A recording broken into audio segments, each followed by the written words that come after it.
Christine was always a kind of a person who believed in the goodness of everyone around her. Her friends used to joke about the fact that she wore her heart on her sleeve, as she readily offered aid to those who needed it. Her life has been built around the principles of trust, loyalty, and friendship, as she believed that honesty is the foundation of everything. She could never be prepared for the kind of betrayal that loomed around the corner to shatter her whole world. It all began innocently enough, after all, a mere pact between friends. For years, Christine and Robyn had been close, almost inseparable since college. They had laughed together, celebrated holidays together, and had numerous late-night talks. It was hardly anything unreasonable then, that when they wanted to set up a grocery fund, Christine agreed without a second thought. The plan was basic. They would chip in together for household provisions so that both of them could shop conveniently. "This is going to save us a whole lot of trouble," Robyn said with a smile when they put it up. "No more squabbling over who's going to buy what, and we will have enough for all the things we require." Christine signed on eagerly. They calculated exactly how much each had to pay every month, splitting the bill evenly. They even set up a book to record their expenses so they could keep everything in the open. Christine had complete faith in Robyn. What could possibly go wrong, after all, between best friends? In the beginning, nothing could be more perfect. The groceries were filled, the account balanced, and the system hummed smoothly. Christine felt a sense of pride. This was what teamwork was all about. But as if a cloud appeared on a clear, sunny day, things were about to go seriously awry, and Christine wouldn't see it coming. It all began with slight, hardly significant irregularities. Christine observed that certain numbers did not tally with the bills. "Perhaps I have made an error," she wondered to begin with. Of course, who has not occasionally forgotten trifles? However, the more time went by, the more difficult it became to overlook the irregularities. The account did not tally with the statements from the bank. Certain shopping expeditions had turned out considerably cheaper or more expensive than was written in the account. Christine's stomach dropped as she dug further. She examined every purchase, every receipt, every entry on the ledger. What she discovered made her own stomach twist in shock. Thousands of dollars were missing. And the evidence couldn't be ignored. Robyn had been embezzling money from the fund for her own use. Hundreds of thousands of dollars? No, $32,000. Christine simply couldn't believe what she was reading. Her mind was reeling with the implications. Was it even possible that she had erred in her calculations? Maybe there had been an accounting mistake. She even phoned Robyn one evening, in the casual hope of finding an explanation. "Hey, I was just looking at the grocery fund, and something doesn't seem right," Christine said, hesitantly, attempting to maintain a calm tone. "Oh, really?" Robyn repeated, her voice nonchalant. "It's probably just a little mistake. I've been busy, you know. Perhaps I forgot to enter it in the ledger." Christine's heart sank even further. The excuses didn't hang together, and Christine knew that this was not an error. The hints were all there. Withdrawals to correspond to no trips to the grocery store, the slips from the stores Christine knew that she had never been to, and texts that indicated Robyn had been taking the money for her own purchases. The truth slammed into Christine like a boxing fist to the stomach. She had been betrayed by a woman she trusted above all others, a woman she had trusted with her every secret, a woman with whom she had a deep bond, had all along been lying. The conflicting emotions that roiled inside Christine could not be contained. Christine lay awake nights playing back memories in her mind. Now every shopping excursion, every innocuous comment about finances, every amiable gesture seemed somehow corrupted. Why would Robyn do this? How could a person Christine loved so profoundly deceive her in so deliberate a manner? However, Christine was not the kind of person who gave up easily. Although the betrayal had hurt her, it had also lit a fire within her. It was not possible for her to let this go simply because $32,000 was involved. It was an enormous amount of money, but more so, it was not right that Robyn had done this to her. Christine started keeping all this evidence meticulously. She sifted through several months' worth of receipts and tracked down any evidence she could find. She noted down every aspect: dates, amounts, locations. She even kept copies of texts she and Robyn had exchanged long before, where she talked about spending money on essentials that were anything but. The evidence was irrefutable. Robyn had been taking money from the grocery account for her own benefit, while masquerading as a good friend.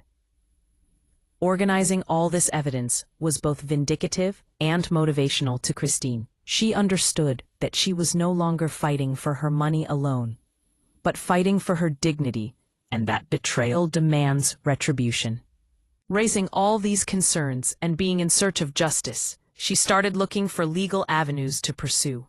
She hired lawyers and learned about all her legal rights and possibilities. The more she prepared, the more empowered Christine felt. The pain of the betrayal had been staggering, yes, but it had also been revealing in terms of her own strength. She no longer felt like the victim, but rather the combatant, armed with facts and determined. Christine also started questioning the concept of trust. She understood how trust was an important quality in friendship, but it was also important to match it with caution. Blind trust was something that could make an otherwise cautious person vulnerable.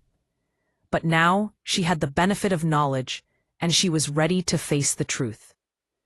News of the betrayal trickled out to mutual friends and neighbors slowly. People were stunned. Robyn had always been so welcoming and down to earth. No one had an inkling of the magnitude of her deceit. But with Christine's bravery in coming forward, she in turn inspired others, and she was no longer fighting her own corner, but became the symbol of fighting betrayal and fraud. However, much as the experience took a toll emotionally, Christine maintained her focus. She knew that the coming days would need patience, planning, and determination. The coming days would take Christine to the courts, where the final showdown would occur. However, at this point, Christine needed a moment to pause and reflect on the fact that her best friend was the one who had betrayed her, that her life was never going to be the same again. This was the start of a journey that would go through tension, heartbreak, and finally, empowerment. Christine had uncovered the truth, one that would shake everything, but she had also uncovered something in herself, something that she had yet to realize. Her strength, her courage, and her refusal to let lies go uninvestigated. The Christine and Robyn story was no longer about money, but about things such as trust, betrayal, and the struggle for justice. But this was just the tip of the iceberg. Christine's heartbreak, coming from Robyn's betrayal, had just been fresh, while now it was transforming into determination. She knew confronting Robyn without proof of her guilt would be foolhardy. Emotions alone did not win in court. Christine needed to build an airtight case, something that would leave no room for Robyn's excuses. The first step was organizing the chaos. Christine spent hours at her dining table. Stacks of receipts, spreadsheets, and bank statements spread out like a battlefield map. Every grocery trip, every withdrawal, and every ledger entry needed to be scrutinized. She started marking discrepancies, highlighting transactions that didn't match receipts, and noting dates when funds had gone missing. A chilling pattern, however, emerged as she examined the data. Robyn hadn't just taken small bits here and there. It was systematic, almost meticulously planned. Large sums were withdrawn on dates Christine didn't recall any joint shopping trips. Receipts showed purchases from high-end stores for items Christine knew were not groceries, including designer clothes, cosmetics, and items of luxury for the home. Christine felt anger and unbelief. How could such a person, in whom she had kept trust all these years, act with such calculated deceit? She remembered the infinite times Robyn had smiled and assured her that everything was on track. That smile now seemed to be a mask and part of months of fraud. Determined, Christine started gathering all communications with Robyn. Old text messages, emails, and even social media chats were copied and stored. Some of the messages were casual in nature, discussing the grocery fund, but paired with financial records, they were smoking guns. For instance, the following message was sent: "I'll get everything done." But Christine's records showed that handling everything meant Robyn had spent thousands on personal shopping sprees, not groceries. Christine also contacted her bank for itemized lists of transactions to trace every dollar. Bank statements painted a crystal-clear picture. Multiple transfers from the shared grocery account to Robyn's personal account. Several withdrawals that had no purchases to match, and other payments never reflected in the ledger. It was overwhelming, but Christine refused to let frustration cloud her judgment. She felt she should seek guidance from a professional. She researched and interviewed a number of attorneys, and then hired one who specialized in cases of fraud and financial betrayal. Elaine, Christine's attorney, had the sharp and exacting professional who instantaneously grasped the seriousness of the incident. "Christine," Elaine said during their first meeting, "this is not only an issue of lost money, this is an out-and-out case of deliberate deception. With what you have collated, we can build a strong case against Robyn." Christine felt a surge of hope. For the first time since discovering the betrayal, she felt she now had a path forward. Elaine explained the process. Chronologically categorize evidence, identify transactions that prove intentional wrongdoing, and prepare Christine for possible cross-examination in court.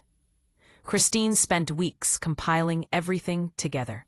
She made a detailed timeline, underlining each suspicious withdrawal, each fraudulent purchase, and each incident where Robyn had lied about spending. She even annotated receipts and bank statements, circling discrepancies in bold red pen. In the meantime, Christine got together a personal record of events. Christine documented every memory of going grocery shopping with Robyn, every conversation of sons, and every reassurance that Robyn had made towards her about the money. These personal accounts would be used as emotional evidence to prove the trust that Robyn had violated in court. Meanwhile, Christine had to put on a good face for Robyn. She couldn't afford to show her hand.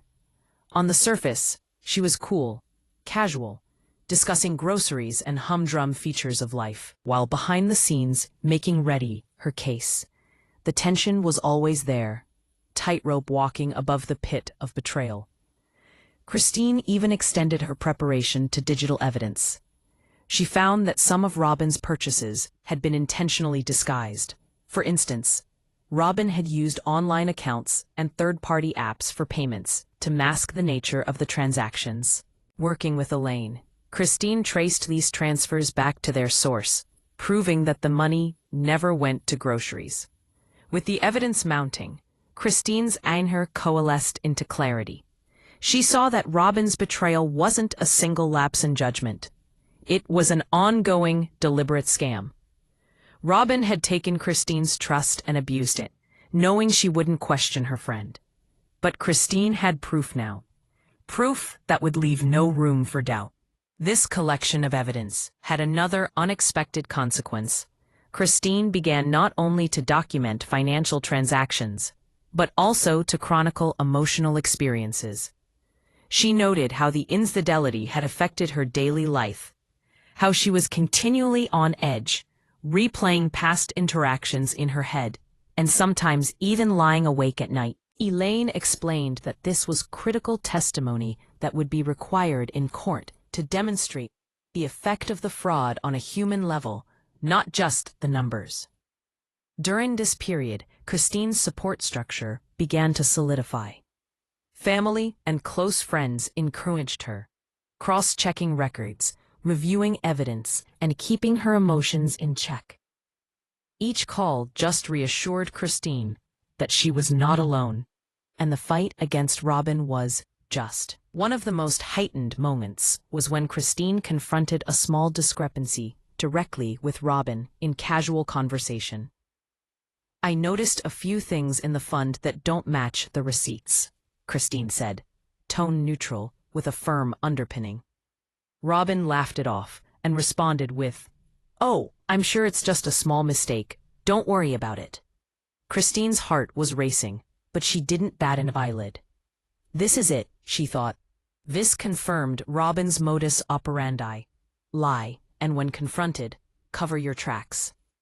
With each new lie, each new deflection, Christine knew her case was being bolstered. As weeks turned into months, the evidence became indisputable.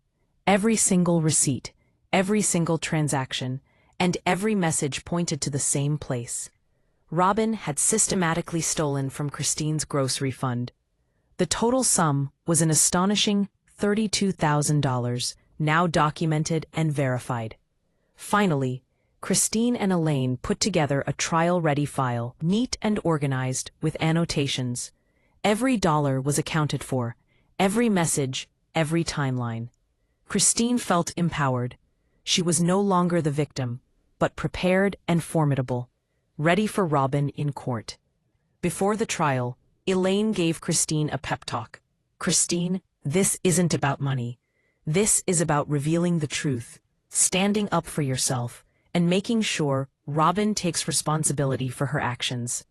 Keep calm, keep focused, and remember, the evidence speaks for itself." Christine nodded. A weight of a few months of preparation began to slowly lift from her shoulders. She was ready. The next stage of her journey, namely the courtroom battle, was fast approaching, and Christine knew that all her hard work and meticulous preparation would pay off. In the quiet moments of reflection, Christine knew one thing. This betrayal, while devastating, had revealed her inner strength, resilience, and steely determination. Heartbreak had turned into action, anger into strategy, doubt into unshakable resolve. Robyn had underestimated her, but soon the world would know just how prepared Christine was to fight for justice. For weeks, Christine has been working hard on piecing together evidence and mentally preparing herself for this moment. But nothing could have fully prepared her for what she felt when she was in that courtroom. The presence of wood paneling in that courtroom, coupled with the serious faces of everyone in that courtroom, left her feeling shaken in her boots. Robyn soon followed, walking into the room with an air of forced confidence. She greeted some people with a well-practiced smile, but Christine was aware of the shaking of her hands as well as the worried flicker of her eyes. Robyn had always had this talent of appearing calm, but Christine was not deceived. She knew the tempest brewing in this ex-friend, and this time there would be nowhere to hide. The judge banged the gavel, and the courtroom quieted. Christine's attorney, Elaine, stood to argue the case. She spoke firmly and confidently, her tone unshakable. "Your Honor," Elaine began, "this case has to do with the willful and systematic theft of money entrusted to my client, Christine, by her longtime friend, Robyn. Over the period of several months, money to purchase groceries for the household was misappropriated by Robyn to the tune of $32,000. Today, we are here to see justice served." A rush of determination coursed through Christine. The phrases she'd practiced so many times suddenly mattered. The words echoed through the courtroom. Her shoulders steadied as she settled into her chair, her fists clenched beneath her folded palms. Her gaze locked with Robyn. Elaine started to show the evidence. Receipts were projected, statements provided, and messages displayed on a huge screen behind which the jury could see. Point by point, evidence of Robyn's dishonesty was presented. On this date, Elaine pointed to a transaction marked dollars, $1,200 was withdrawn from the joint grocery fund. The receipt shows where the money was spent. It is not a grocery market, but an expensive boutique. There are numerous transactions where Robyn has improperly used money entrusted to her by Christine, Elaine said. The courtroom was whispering. Gasps filled the air as they disseminated evidence. Christine could see that they were all realizing that this was not just a basic accounting discrepancy, but a brazen act of treachery. Robyn tried her best to retain her composure, but her characteristic charm eluded her. She shifted in her seat as Elaine continued. Here, Your Honor, are various transfers that had been made from the joint account to Robyn's individual account. Each withdrawal corresponds to dates on which grocery items had been supposed to have been bought. There was a mix of relief and vindication in Christine's feelings. Relief that the truth was finally being told in court, and vindication that all her preparations were actually working. She had put in all the effort, and now all of Robyn's deceit was going to be exposed. Following this point in evidence, counsel for the defense was permitted to speak. Your Honor, there may have been confusion and/or miscommunication, Robyn's lawyer ventured to explain. My client did not mean to go against your rules and mishandle these funds. Any discrepancies that exist are purely. The jury, though, looked unhappy with the proceedings. The evidence just could not be a coincidence. Christine felt a thrill of confidence as she observed the jurors writing furiously, their faces filled with a sense of grave consideration. Then, the critical moment arrived. Christine herself would take the stand. She rose from her seat, laboriously walked up to the witness box, and sat down. She was shaking all over, but she controlled herself. Elaine coached her before she testified. Speak clearly, speak the truth, and let the evidence speak for itself. Christine started telling her experience. I trusted Robyn entirely, she said calmly. We established the grocery fund to manage our home expenses.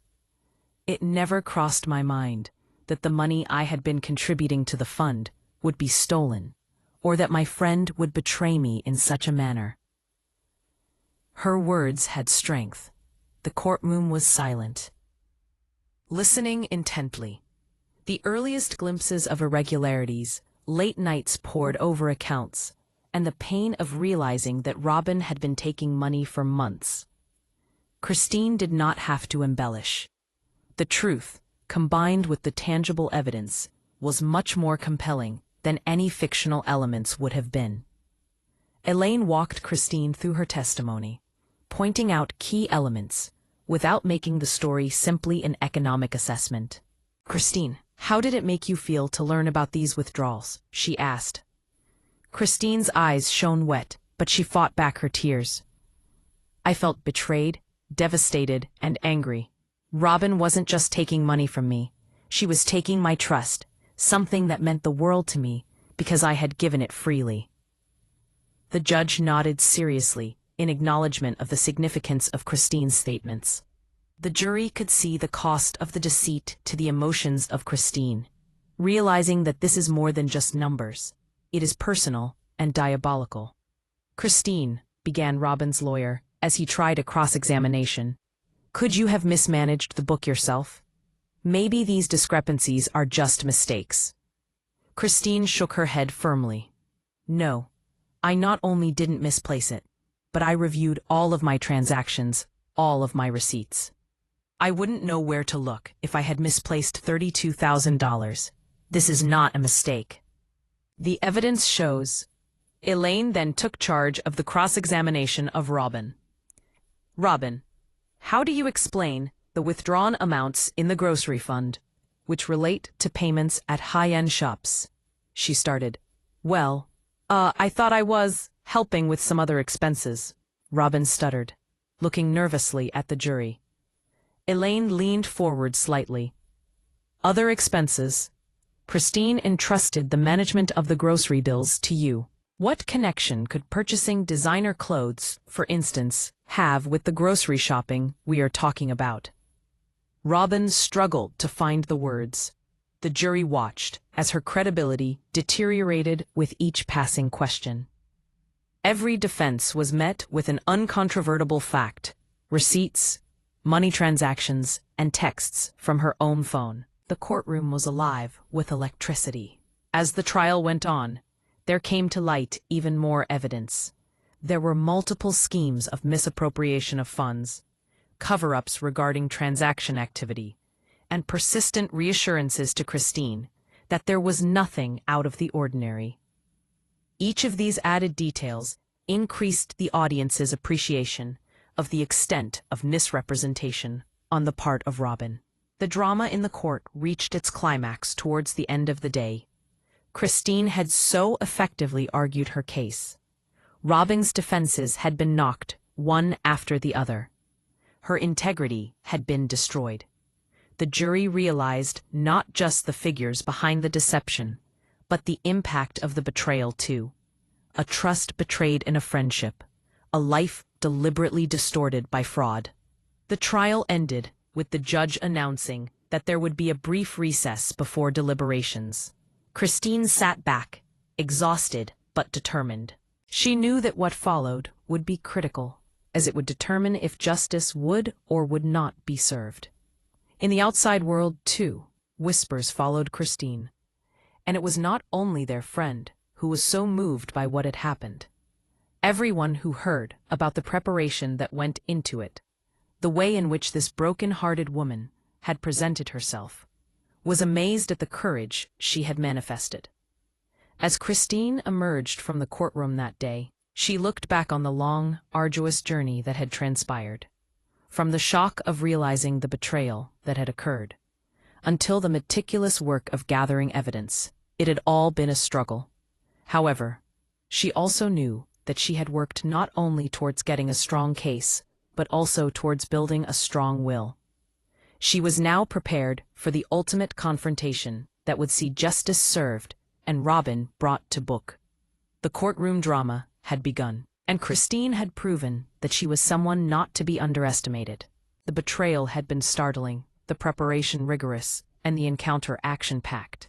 However, for Christine, her ordeal had merely just begun, as the verdict loomed, which would conclude the saga that had enthralled everybody who had been watching the unfolding sequence. The day of the cross-examination had finally come, and the atmosphere was electric with tension. While awaiting the trial, Christine had placed herself with perfect composure into the courtroom gallery, hands clasped in front of her, and eyes riveted on Robyn. Though her own heart pounded with excitement, she was ready. She had spent months preparing for justice to be served. On the other hand, Robyn was visibly shaking. The confidence that had been emanating from her during cross-examination was nowhere to be found. She was rigid in her seating position, pale and twisting and turning her fingers in her lap. It was apparent that she was aware that the game was up and that cross-examination would lay bare all that she had been deceiving. Robyn, started Elaine calmly but firmly, each word dripping with an unrelenting question. Robyn, can you explain why a withdrawal of $5,000 was made from the grocery money on June 15th, when the receipts indicate shopping at an upscale boutique and an upscale cafe? Robyn hesitated momentarily, looking for an excuse. I thought it would help to cover some household items, she stuttered. Elaine's eyes narrowed slightly. Household items. Robyn, it's obvious from the receipts that those are designer outfits and high-end food. This isn't a grocery list. How do you explain this expense? The courtroom was silent except for the sounds of Robyn's ragged breathing. The jury hung on each word. The contrast between the careful planning of the defense and the desperate explanations of the prosecution was so intense it seemed almost theatrical. So? Elaine asked. So, echoed Robyn innocently. So, Elaine reiterated. So, came Elaine's response.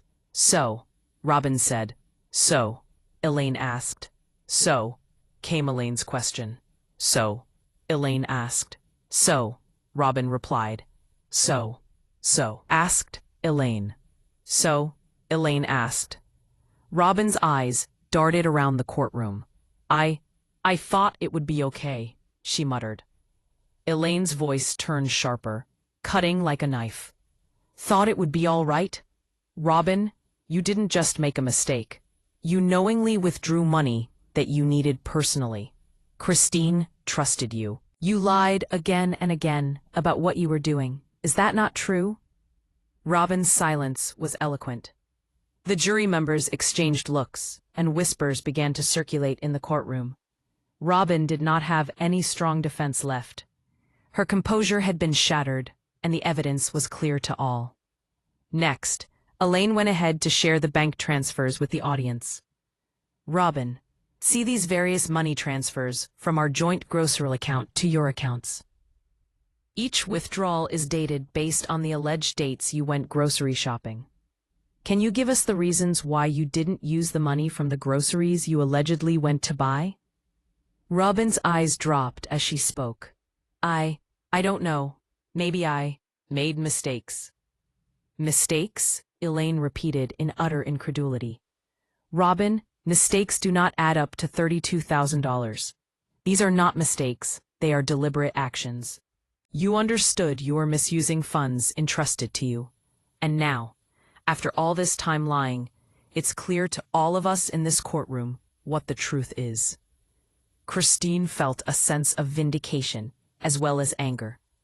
All her work, spending so many months reporting everything and planning, had led up to this. She had receipts, bank statements, and messages. And now, each and every deception Robyn had told her had been proved in court, in front of the jury.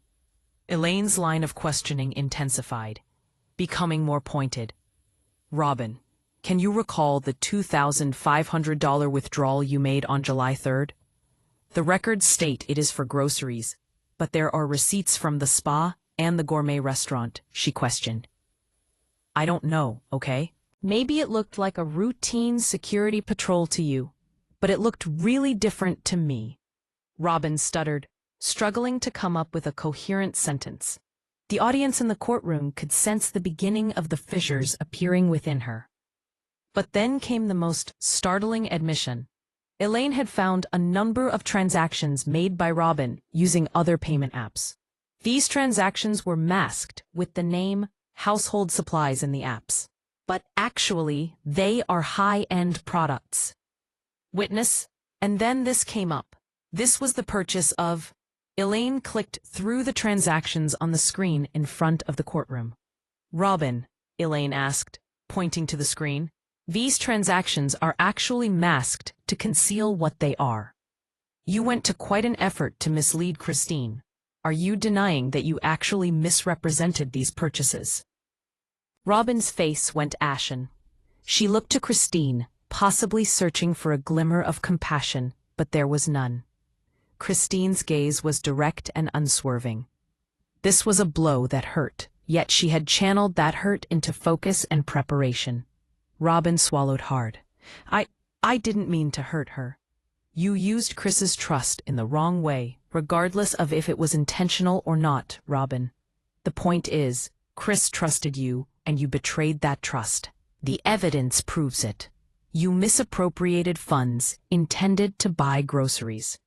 You lied about transactions and stole from your friend. That's not an accident, it's fraud, Elaine stated firmly. The jurors' eyes were fixed intently on the presentation. Every slide, every noted transaction, everything presented as evidence left a trail of deception that could not be denied. The defense put forward by Robyn, once so airtight, was beginning to disintegrate under the onslaught of detail and irrefutable evidence. Elaine then showed the timeline of all the fraudulent transactions, which graphically showed the consistent, repeated misappropriations. Robyn, look at this timeline. Each transaction connects perfectly to your personal spending. What explanation could you possibly give for this pattern, which has been going on for several months? Elaine challenged Robyn, and then she addressed them personally. Robyn's voice was almost inaudible. The confident friend who had manipulated Christine and pretended to be innocent, is now fully exposed. All explanations for her actions have come to nothing.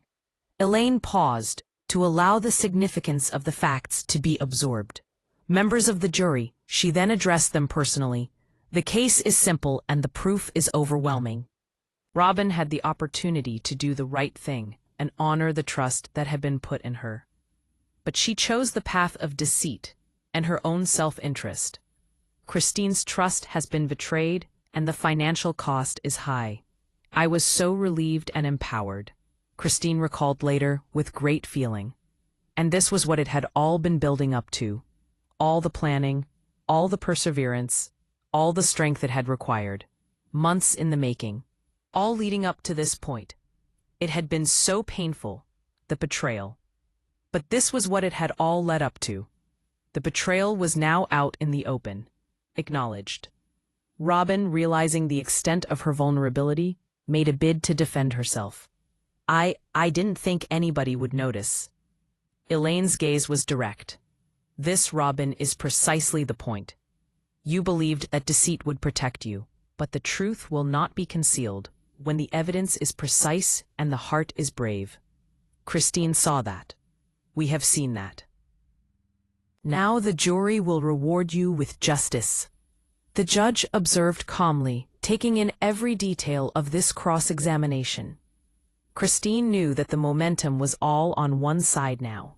Robyn's defenses had fallen apart, and now a jury was witness to it all. And with the cross-examination finished, the courtroom buzzed with an almost palpable intensity.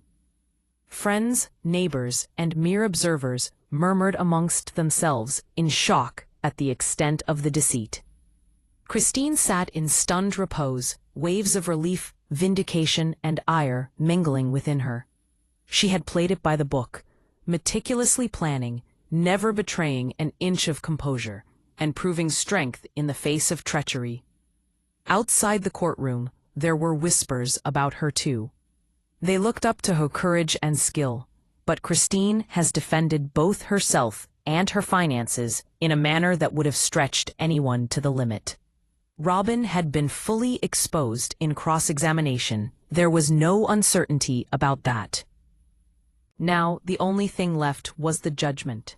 Christine has proven the world that betrayal could be faced, deception could be uncovered, and justice could be reached.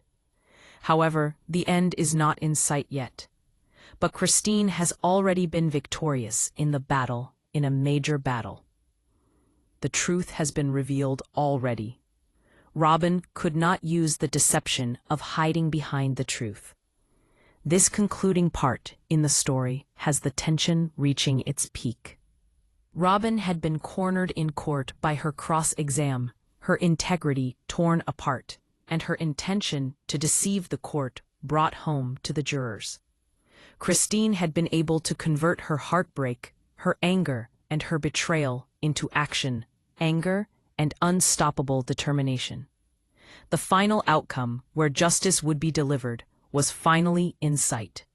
Christine sat silent, her hands folded in her lap, her eyes fixed on Robyn. The air was thick with anticipation, and the tension in the air was almost unbearable. For months, Christine had meticulously gathered evidence, faced betrayal, and confronted her former friend in court. Now, everything boiled down to the jury's decision. Robyn sat across the courtroom, her usual facade of confidence long gone. The cross-examination had exposed every lie, every misappropriation, and every deception. Her carefully constructed defense had crumbled under the weight of concrete evidence. For the first time, Christine saw fear in Robyn's eyes, the realization that her actions had consequences, and that she could no longer manipulate the situation. The judge called the courtroom to order, and silence fell over everyone present. The jury foreperson arose with the envelope containing the verdict, and a very solemn face. Christine felt her pulse quicken. Months of emotional turmoil and painstaking preparation had led to this moment. She had worked tirelessly, not just for her money, but for the principle of justice. "Have you reached a verdict?" the judge asked. "Yes, Your Honor," the foreperson replied. The jury handed the envelope to the judge, who opened it carefully. The room held its collective breath. In the case of Christine vs. Robyn, the jury hereby finds for the plaintiff, Christine. The defendant, Robyn, shall return $32,000 and pay all legal fees incurred by the plaintiff. A wave of relief and triumph flowed over Christine. The courtroom murmured shock and admiration. Justice had been served. The betrayal had been acknowledged, the deceit exposed, and the rightful outcome was achieved. Christine allowed herself a moment to breathe. She had not only regained the money stolen from her, but also restored her trust and dignity. This was more than financial recovery. It was emotional closure. The sleepless nights, anxiety, and heartache of these months finally crystallized into a satisfying and empowering victory. Robyn's response was revealing. She sagged in her chair, her eyes refusing to meet Christine's. All the poise she had managed to sustain had vanished. The sentence brought into stark view the result of her treachery, and the courtroom was filled with her utter and complete undoing. Elaine, Christine's lawyer, reached over and softly said, "You did everything right, Christine. The evidence, your preparation, and your courage made this possible. You turned betrayal into justice." Christine nodded, those words holding weight. She knew too well that courage and the highest degree of planning could overcome even the most painful betrayals. She had faced her friend's deception head-on, and the result was undeniable. Whispers of amazement followed her as the courtroom began to clear. People were in awe of how brave she was, how well she had conducted herself, and just how thorough her case had been. Friends, even strangers, shook her hand or patted her back, congratulating her on a case well fought. It was obvious Christine didn't just get her money back, but earned respect for the strength of her characters and her will. As Christine reflected upon the journey, she recognized that it had been a real turning point in her life. It was a very painful feeling, yet at the same time, it did bring out her inner strengths. She learned to trust her instincts, take immediate actions, and stand for what was rightfully hers. The event had transformed her, ejecting the heartbreak into true empowerment. Equally instructive was Robyn's downfall. The deceit that had been cloaked with charm and manipulation had been revealed through neat evidence and tireless cross-examination. A reminder of the most vivid kind, that even the most astute deviousness cannot hide for an eternity, was here. For Christine, on the other hand, it showed justice that sometimes will occur when bravery meets preparation with the truth. The experience in this courtroom left an indelible mark on Christine. She knew trust, as valuable, had to be balanced with vigilance. She had learned how to confirm and document and fight her case when betrayal struck. And though emotional wounds would take time to heal, the knowledge that justice was served provided a sense of closure and empowerment. After the verdict was read, Christine began to put her life back together over the coming days. The money stolen from her was returned and wisely reinvested, rebuilding her financial security.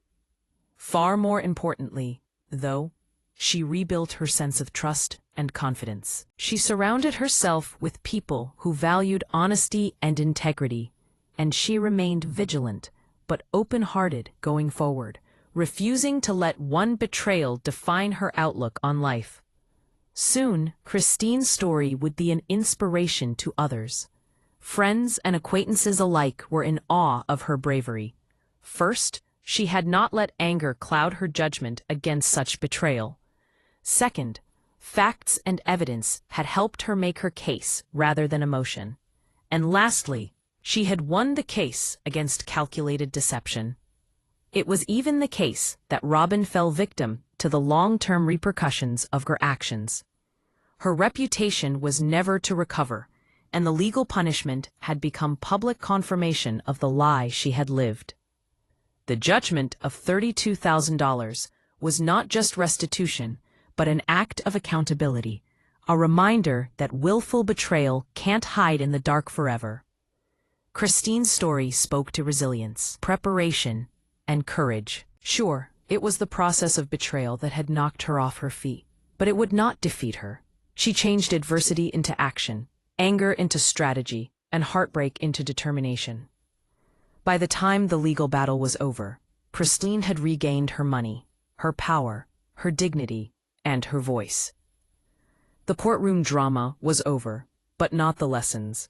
Christine's story was a testament to how betrayal can be overcome. Deceit met with evidence and integrity, and justice demanded when the chances are insurmountably against an individual. This was the victory of the light of trust that, while shattered, was regained by the strength of courage, preparation, and truth in restoring balance and affording justice. Now, Christine knew that looking back, this chapter of her life would remain a defining moment. Though painful, the betrayal had acted as a catalyst for growth. This had made her understand the essence of vigilance in trusting relationships, the need for evidence when confronting wrongdoing, and the power of perseverance in case of adversity. The last picture that stuck in Christine's mind was that of the courtroom, justice being pronounced by the jury, dumbfounded looks on the faces of the audience, and then Robyn forced composure finally dislodged by truth. It was indeed a powerful, unforgettable moment. Legally, of course, Christine won, but also emotionally, morally, and personally. It would be a cautionary tale, an inspiration. It can happen to anyone, but how the betrayal is taken accommodates the strength of a person, their courage, and their character. Christine had fought against the impossible, knowing only the truth. Much determination and careful preparation could help her. Justice was served. The $32,000 verdict meant more than the money itself. It was an act of validation, closure, and triumph of truth over deceit. Christine was repaid, but most of all, she had unraveled Robyn's real character. Her story did not end in heartbreak, but in empowerment, courage, and a resounding message. When faced with betrayal, standing firm and demanding justice can transform pain into victory. Christine walked out of the courtroom that day with a renewed sense of purpose. The betrayal had tested her, but she had emerged stronger, wiser, and more resilient. The story of her fight against deceit would continue to reverberate in the years to come, a timeless reminder that truth, courage, and preparation can surmount even the most calculated acts of betrayal. Thus, Christine's journey ended, not in bitterness, but rather in triumph, justice, and in the knowledge that integrity and truth had, in the end, prevailed.